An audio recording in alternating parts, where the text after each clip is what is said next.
Siku ya tarehe 8 ya mwezi wa 5 hapa kanisa la ICC Kilimanjaro, kuanzia saa 8 mchana, Mungu ametupa kibali tukiwa tunaendelea kwenye programu hii ya Yehova Rafa, yani Mungu mponyaji.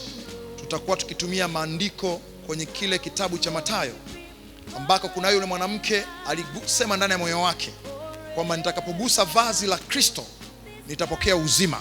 Na maandiko yanasema ile damu aliyokuwa anatoka kwa muda wa miaka 12, ile damu ikakoma. Tutakuwa tuna ibada inasema ni nani aliyenigusa? Who touched me?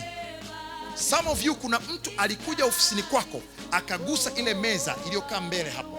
Toka alivyoondoka ofisi yako imekufa. Mwingine alikugusa, alikupa mkono tu.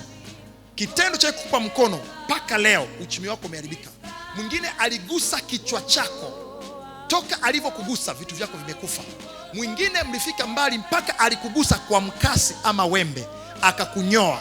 Toka ulivyonyolewa mpaka leo utukufu wako umeondoka. Alhamisi tarehe 8 mwezi wa 5 nitakuwa na ibada maalum tu. Who touched me? Who touched me? Nani aliyekugusa? Mungu atakuponya, atakuweka huru, na kila kitu chako kitakwenda kwa huru. Unapaswa kuja na nini siku ya Alhamisi? Unayefanya biashara chochote, njoo na vitu vyako. Kama walivigusa, na mimi mtumishi wa Mungu nitavigusa. Alafu utarudisha kwenye ofisi yako. Story yako haitabaki kama ilivyokuwa. In Jesus name. Amen.